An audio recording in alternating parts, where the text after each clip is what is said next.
तो कैसे जोड़ना है?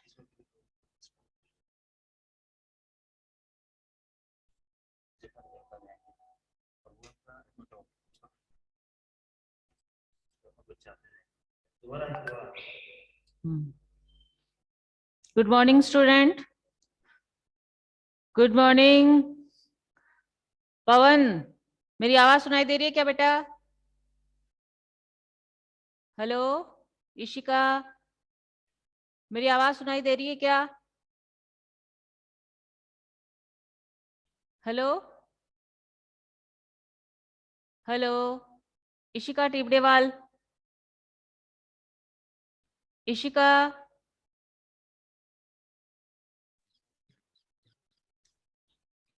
पवन, मेरी आवाज सुनाई दे रही है बेटा? हाँ, good morning all of you. Good morning ma'am. Mamta Sharma, Adarsh Bal Niketan उच्च माध्यमिक विद्यालय में हिंदी अध्यापिका। आप सभी बच्चों का हिंदी ऑनलाइन क्लास में हार्दिक स्वागत करती हूँ। आज हम जो अपना निबंध लेखन है वो किस तरीके से कॉपी में करना चाहिए, वो जो अर्धवार्षिक परीक्षा अभी हुई थी उसमें मैंने देखा कि बच्चों ने निबंध लेखन पर कोई महत्व नहीं दिया, जबकि वो 7 नंबर का आया था, 7 या 8 नंबर का आया था।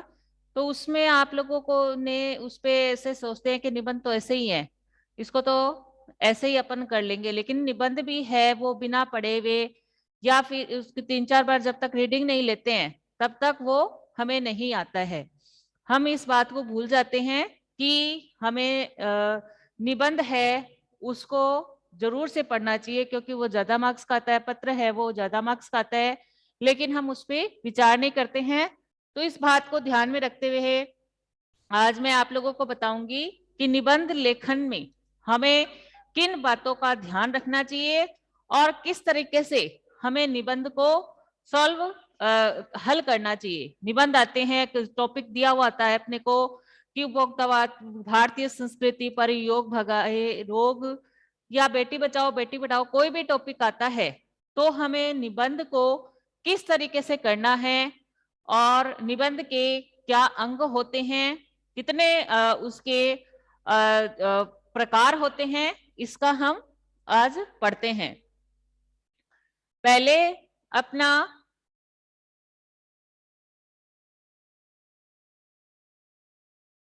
निबंध लेखन में सबसे जो महत्वपूर्ण बात है वह यह है कि अपने निबंध लेखन किसी भी बिंदुओं पर आधारित होता है और आधुनिक विषय पर आता है, ये विकल्प सहित आता है।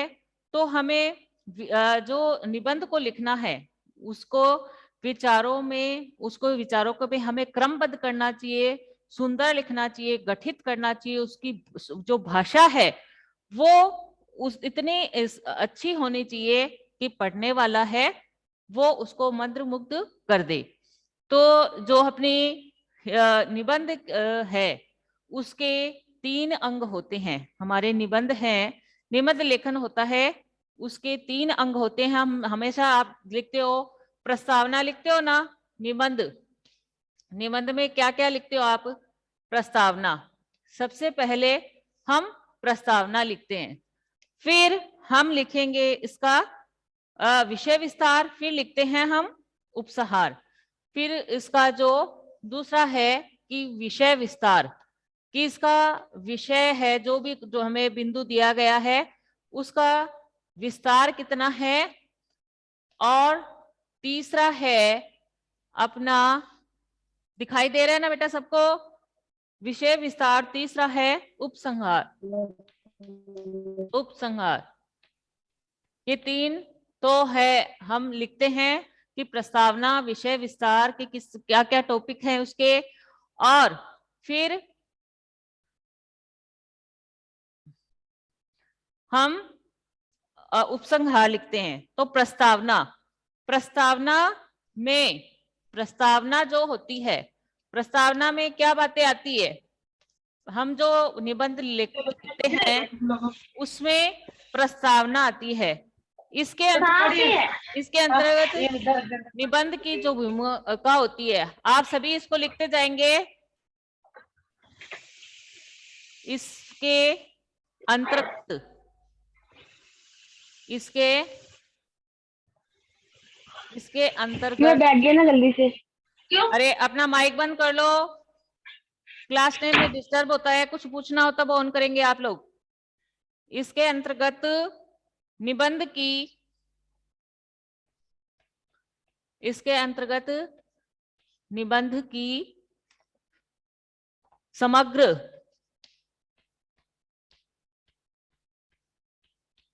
निबंध की समग्र रचना आती है, रचना आती है, समग्र रचना आती है।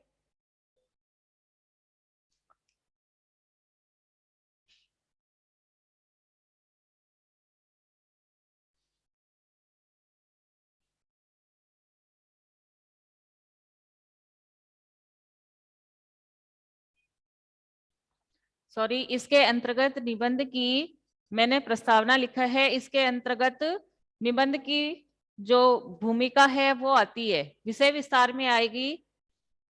पहले हम इसको लिखेंगे,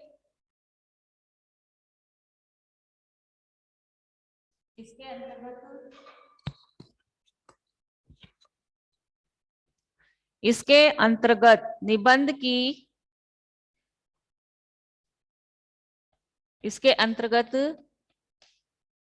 निबंध की भूमिका भूमिका आती है ना, कि निबंध क्या है, किस विषय पर आधारित है, उसकी निबंध की भूमिका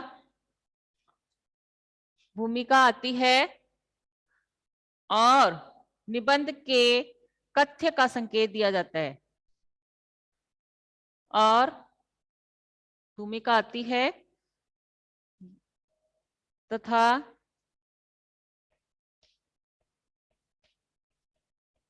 निबंध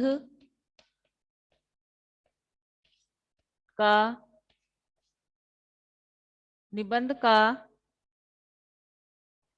निबंध के कथ्य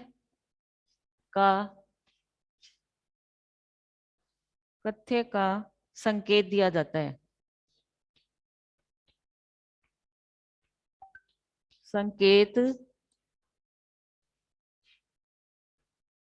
दिया जाता है। हम कोई भी निबंध आता है तो हम जो भी निबंध लिख रहे हैं, इसके प्रस्तावना में हम इसके अंतर्गत निबंध की जो भूमिका है वो आती है, तथा निबंध में क्या कथ्य का संकेत दिया जाता है वो बताया जाता है। फिर दूसरा अपना जो टॉपिक है वो है विषय विस्तार। दूसरा है विषय विस्तार, ये फर्स्ट पॉइंट है। दूसरा है निबंध के जो 3 अंग है उसका दूसरा टॉपिक है विषय विस्तार। विषय विस्तार इसके अंतर्गत क्या आता है? इसके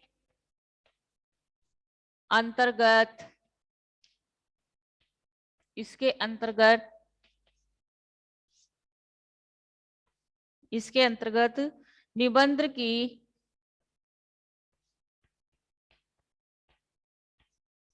निबंध की समग्र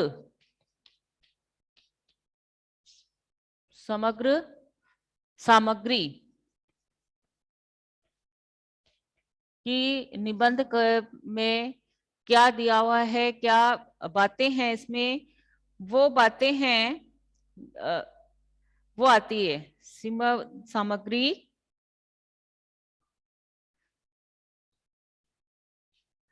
जिसे समग्र रचना भी कह सकते हैं, सामग्री या रचना आती है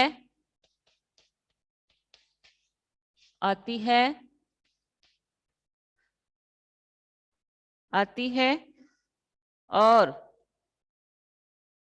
यह निबंध का मूल निबंध का यह निबंध का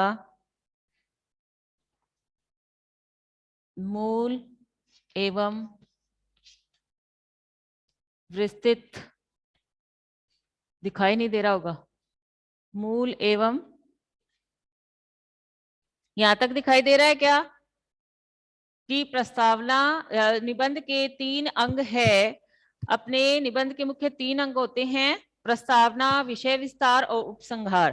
तो प्रस्तावना में क्या आता है कि इसके अंतर्गत जो निबंध की जो भूमिका है वो आती है और इससे निबंध में वो क्या कहना चाह रहे हैं इसका संकेत हमें मिल जाता है।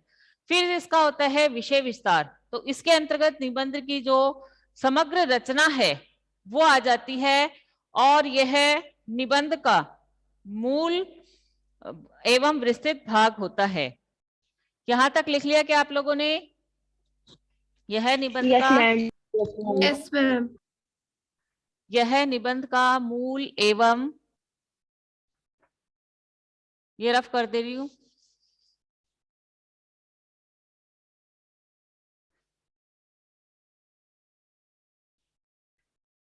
यह निबंध का मूल एवं विस्तृत भाग होता है। विस्तृत भाग होता है, भाग होता है।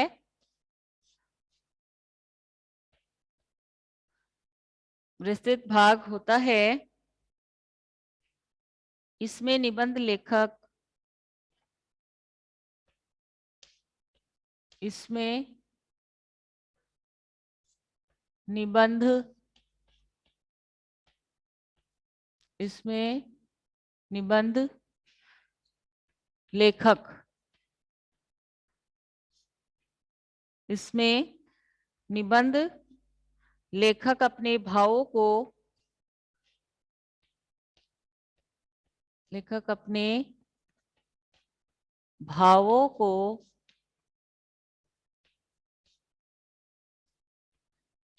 व्यवस्थित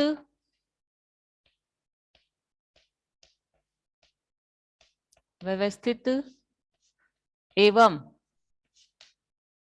इसमें लेखक अपने भावों को व्यवस्थित एवं प्रभावी शैली में प्रस्तुत करता है। प्रभावी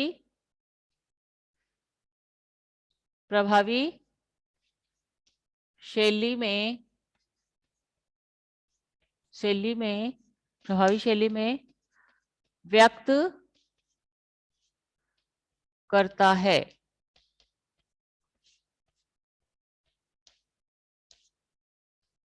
प्रभावी शैली में व्यक्त करता है। फिर है उपसंहार। तीसरा अपना पॉइंट होता है जो हम लिखते हैं उपसंहार। इसमें उपसंहार में क्या होता है, यह निबंध का जो समाहार भाग होता है, यानी लास्ट भाग होता है, यह निबंध यह निबंध का समाहार। हम निबंध को समाप्त कर देते ना इसके बाद में, तो यह निबंध का समाहार भाग होता है, भाग होता है।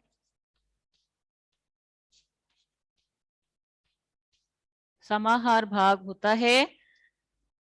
इसमें निबंध इसमें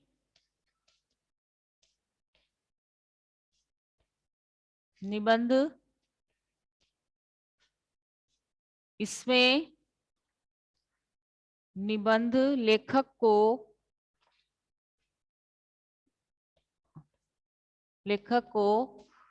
प्रस्तुत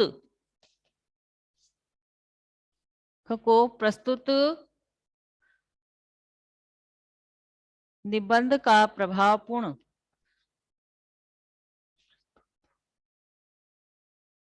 निबंध को प्रस्तुत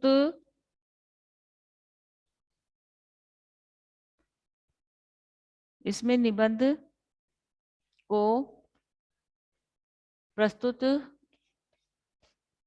निबंध का प्रस्तुत निबंध का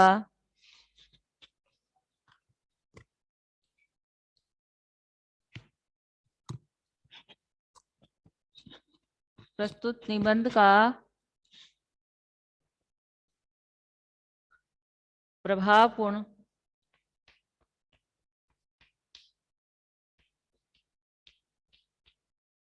प्रभावपूर्ण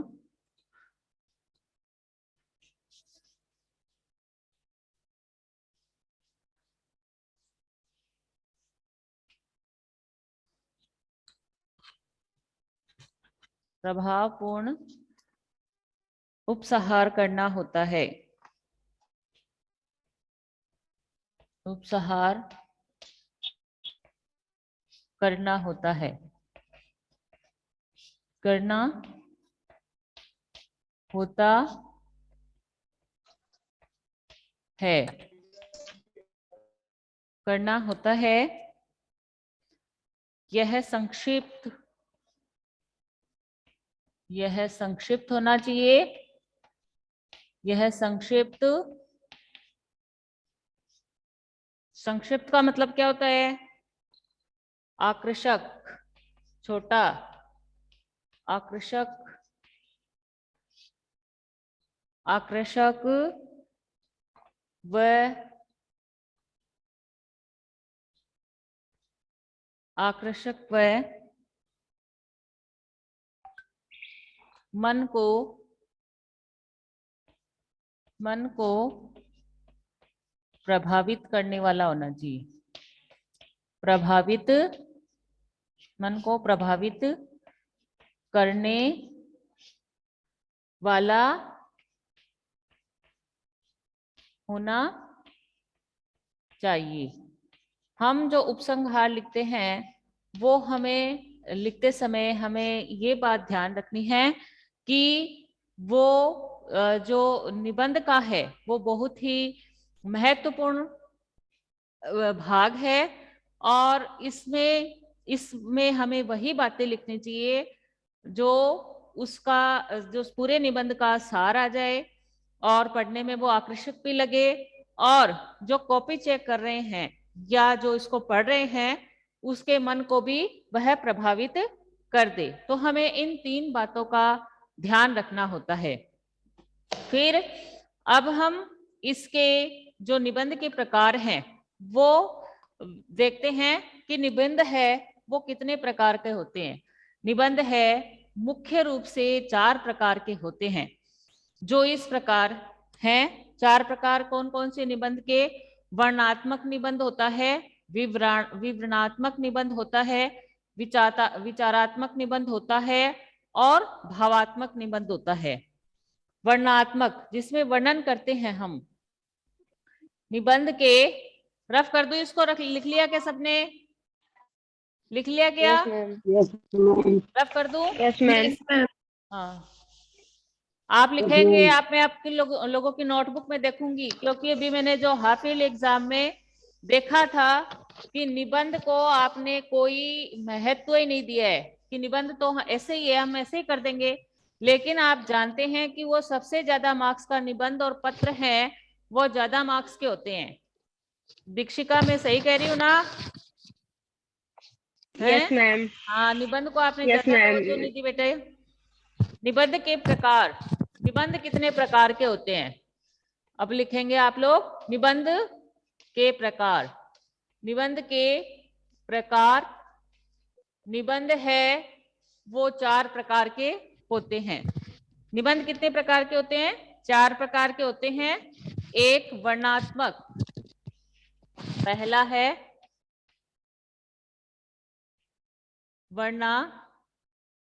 पहला वर्णनात्मक है। वर्णनात्मक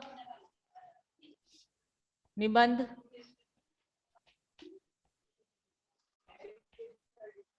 पहला है अपना वर्णनात्मक निबंध। दूसरा है विवरणात्मक, विवरण देना यानी। दूसरा है विवरणात्मक, विवरणात्मक निबंध, निबंध। तीसरा है विचारात्मक निबंध, विचारात्मक, विचारात्मक निबंध। और चौथा है अपना भावात्मक निबंध, भावात्मक, भावात्मक निबंध। तो जो अपना पहला है वर्णनात्मक निबंध, इसमें हम क्या देखते हैं कि जो विवरण विवरणात्मक जो निबंध है, इसमें हमें किसी भी जो वस्तु है, वस्तु विशेष का इसमें सजीव वर्णन होता है। और जैसे अपना कोई वन है, उपवन है, मेले हैं, त्योहार है, कारखाने हैं आदि विषय पर जो लिखे गए निबंध है वो इस कोटि में आते हैं। इस निबंध के इस तरह के जो निबंध है उनमें वस्तुओं तथा घटनाएं हैं, उनका यथातथ्य वर्णन बड़ी ही चुटीली भाषा में किया जाता है। कि कोई भी विषय वस्तु लेते हैं ना वर्णनात्मक निबंध में, तो उसकी विषय वस्तु में हम ऐसी होनी चाहिए जो हमें ऐसे लगता हो कि वो सजीव हो। जैसे हम किसी वन का कर रहे हैं, किसी उपवन का कर रहे हैं, किसी मेले का कर रहे हैं, किसी त्योहार का वर्णन कर रहे हैं, तो वो ऐसे लगना चाहिए पढ़ने वाले को, पाठक को, और उसमें जो उसको पढ़ रहा है तो उसका मन है वो रोमांचित हो जाना चाहिए। और पढ़ते समय उसको ऐसे लगना चाहिए जैसे उसके सामने सारी बातें हो रही हैं। फिर दूसरा है अपना विवरणात्मक, विवरणात्मक जो निबंध है, इस प्रकार की जो निबंधों की विशेषता क्या होती है कि वो क्रमबद्धता होती है, उनमें क्रमबद्धता देखने को मिलती है। और इन निबंधों की कल्पना की उड़ाने प्राय नहीं रहती। इसमें जो निबंध है वह उड़ाने नहीं, कल्पना की उड़ाने नहीं ले पाता। यानी जो हम निबंध लिखते हैं उसमें हम क्या करते हैं, कल्पना का भी समावेश कर देते हैं। लेकिन इन प्रकार के जो निबंध होते हैं उसमें हम कल्पना की उड़ाने हैं वो नहीं ले पाते।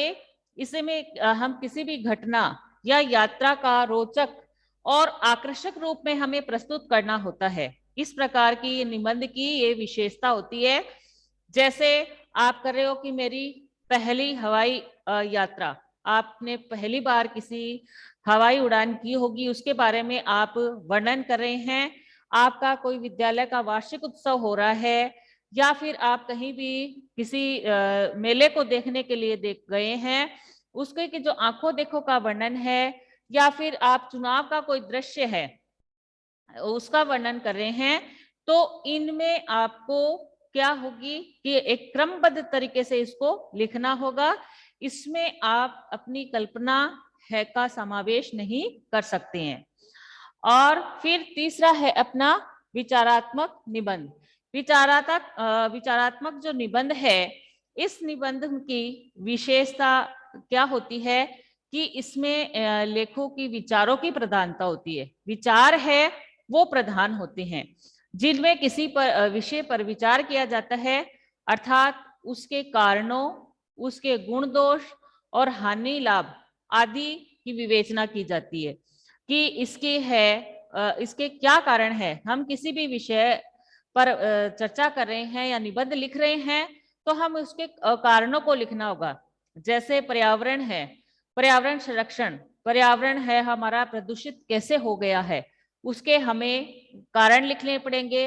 पर्यावरण को सुरक्षित रखने से हमें क्या लाभ हैं वो हमें लिखने पड़ेंगे।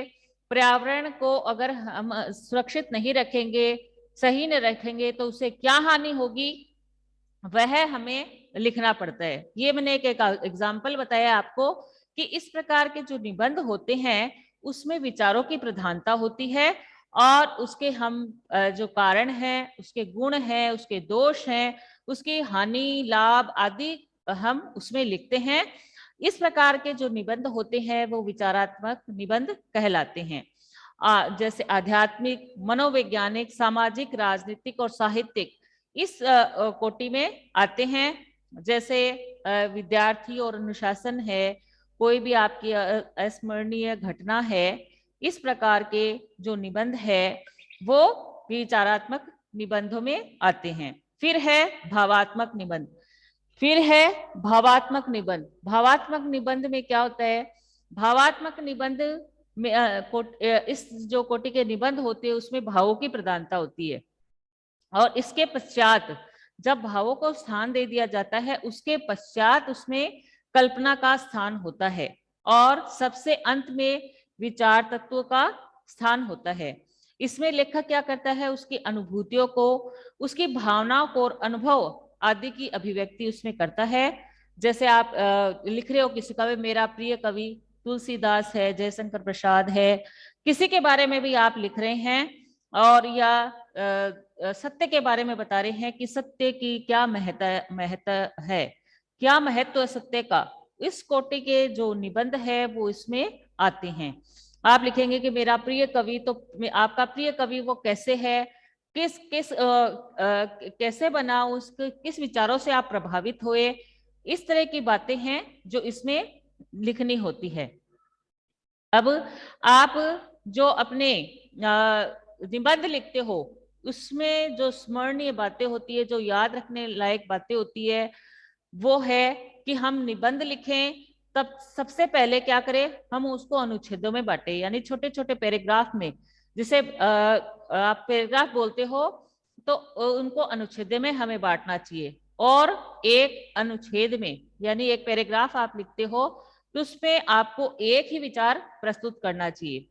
फिर आप जब निबंध को प्रारंभ करते हो, जैसे आप प्रस्तावना लिखते हो, तो प्रस्तावना लिख रहे हैं तो उसकी जो भाषा है, उसका जो आरंभ है वो रोचक होना चाहिए और प्रभावशाली होना चाहिए। यानी जब प्रस्तावना लिख रहे हो, मान लो योग है, योग के बारे में आप लिख रहे हो, तो योग की जो महत्वपूर्ण बातें हैं वो उसमें उसका समावेश उसमें प्रस्तावना में होना चाहिए, जिससे क्या होगी, आपकी भाषा रोचक हो जाएगी और व्यक्ति को, पढ़ने वाले को, और या जो परीक्षक है जो आपकी कॉपी चेक कर रहा है उसको भी आपकी जो भाषा है वो प्रभावित करेगी। फिर क्या है कि विचारों में क्रमबद्धता होनी चाहिए, यानी कोई भी बात आप लिख रहे हो ऐसे नहीं कि कहीं की बात कहीं पर पहुंचा दो। कोई भी बात लिख रहे हो, योग के बारे में आप लिख रहे हो, योग से हमें क्या लाभ है, इस तरह के जो एग्जाम्पल दे रही हूँ, तो आप जो लिखते हो योग की जैसे बातें लिख रहे हैं, तो योग की बातों में क्रमबद्धता होनी चाहिए, जिससे पढ़ने वाले हैं वो आपकी भाषा से प्रभावित हो और आपके मार्क्स हैं वो अच्छे आ पाए। फिर है कि जो विराम चिन्ह है उनका हमें समुचित प्रयोग करना चाहिए। वाक्य है वो छोटे छोटे होने चाहिए, उसमें मुहावरे और लोकोक्तियों का निबंध है, मुहावरे और लोकोक्तियों का भी प्रयोग कर सकते हैं। और अपनी जो बातें हैं महत्वपूर्ण, हम मान लो किसी के विचार प्रस्तुत कर रहे हैं, मान लो प्रेमचंद के विचार प्रस्तुत कर रहे हैं, तो हमें उसको काले ब्लैक पेन से उस बात को, जैसे किसी राइटर का नाम लिख रहे हो या कोई मुहावरा लिख रहे हो, कोई लोकोक्ति लिख रहे हो निबंध में, तो उसको हमें ब्लैक पेन से उसको शो करना चाहिए, उसको दिखाना चाहिए, ताकि पढ़ने वाले को ये पता लग सके कि आप यह कुछ विशेष बातें लिख रहे हैं। लोकोक्तियों और मुहावरे और किसी लेखक का नाम का उल्लेख करने से आपकी जो निबंध है वो और ज्यादा प्रभावशाली हो जाता है। और हमें उसमें जो निबंध है, कुछ बच्चे क्या करते हैं, अभी मैंने हाफ ईयरली में देखा, अनावश्यक बातें लिख देते हैं। बेटी बचाओ बेटी पढ़ाओ का लिख रहे हैं या आत्मनिर्भर भारत का लिख रहे हैं, उसमें बातें कहीं दूसरे निबंध की आ रही है। तो ऐसा नहीं करना चाहिए कि आप ऐसे सोचते हो कि जो कॉपी चेक करने वाले हैं वो उसको पढ़ते ही नहीं है। ऐसा नहीं है, कॉपी चेक करने वाले हैं वो हर आपके पैराग्राफ को पढ़ेंगे, उसको देखेंगे। तो बात है, एक निबंध की बात दूसरे में नहीं होनी चाहिए, यानी अनावश्यक बातें नहीं लिखनी चाहिए। किसी भी विषय पर आप लिख रहे हो तो उस विषय से संबंधित वो आपकी बात है वो होनी चाहिए। और हमें शब्द सीमा का भी ध्यान रखना चाहिए कि हमें कितने शब्द सीमा बताई गई है, उसका भी ध्यान रखना चाहिए। और समय का भी ध्यान रखना चाहिए। क्योंकि ऐसा नहीं हो कि हम निबंध लिख रहे हैं और अपना निबंध लिखने में ही हमारा सारा समय चला जाए, ऐसा भी नहीं होना चाहिए। निबंध लिखते समय हमें समय का भी ध्यान रखना चाहिए, क्योंकि बोर्ड क्लास में क्या होता है, बच्चे क्या करते हैं, पहले जैसे खंड वाइज आता है कि क ख ग घ घ, तो ख वाले में निबंध और पत्र आते हैं, तो उसको करने में लग जाते हैं, तो पीछे भूल जाते हैं कि पेपर कितना और बचा हुआ है। इसलिए हमें समय का भी ध्यान रखना चाहिए। और हमें ये है कि निबंध लिखने की भी एक कला है, इसमें हम अगर दक्षता हासिल करना चाहते हैं तो हमें निबंधों को बार बार पढ़ना चाहिए, उनका अध्ययन करना चाहिए, और फिर निबंध को हमें बार बार पढ़ेंगे, उसको लिखेंगे, तो हमें उसका अभ्यास हो जाएगा और हम उस कला में निपुण हो जाएंगे। इसलिए आप कभी भी ऐसा नहीं सोचिएगा कि निबंध है वो तो हम ऐसे ही कर लेंगे, उसको तो जोड़कर ही लिख देंगे। आप में एक आम भाषा है आप लोगों सभी विद्यार्थियों की कि निबंध का क्या है, निबंध और पत्र तो हम जोड़कर ही कर देंगे। लेकिन निबंध और लेखन को अगर आप ध्यान से पढ़ेंगे 3-4 बार, तो टॉपिक उसके जो पॉइंट्स है कि उसके जो प्रस्तावना है, विषय विस्तार है, उसका उपसंहार है, इनको ध्यान से पढ़ लेंगे तो फिर आपको कहीं कोई दिक्कत नहीं आएगी, आप लिखने में एक्सपर्ट हो जाओगे। इसलिए निबंध है वो आप बड़े ध्यान से और बार बार पढ़ के उसका अध्ययन करेंगे तो आपका ये जो आपकी व्याकरण निबंध रचना है वो सही हो जाएगी। जैसे उपभोक्तावाद की भारतीय संस्कृति है जो आपके बोर्ड क्लास के लिए बहुत ही महत्वपूर्ण है।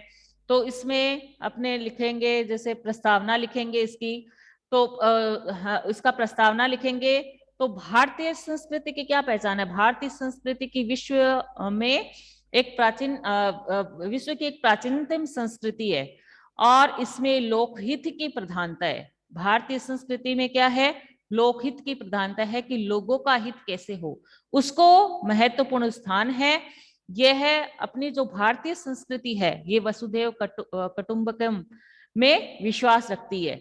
क्षमा, दया, तप, त्याग, संवेदनशीलता और सत्य, अहिंसा, प्रेम इत्यादि हमारी क्या है, भारतीय संस्कृति की जीवन मूल्य है। इन पर हमारा जीवन टिका हुआ है और भारतीय संस्कृति में हमेशा सादा जीवन, उच्च विचार, जियो और जीनो दो की पोषक तत्व रही है। इस तरीके से अगर हम प्रस्तावना लिखते हैं, मैंने बताया आपको केवल कि उपभोक्तावादी संस्कृति आ जाए, उपभोक्तावादी संस्कृति और भारतीय संस्कृति आ जाए, तो इस प्रकार के आप वाक्यों का उल्लेख करेंगे, इस प्रकार के आप लिखेंगे तो आपकी जो भाषा शैली है उसे जो परीक्षा चेक करने वाला है, जो आपकी कॉपियां चेक करने वाला है, वो बहुत प्रभावित होगा। इसलिए आप इन सब बातों का की प्रस्तावना में हमें अच्छे, प्रभावशाली, रोचक भाषा का प्रयोग करना है और किस तरीके से हमें निबंध को हल करना है, ये मैंने आप लोगों को अभी बताया है।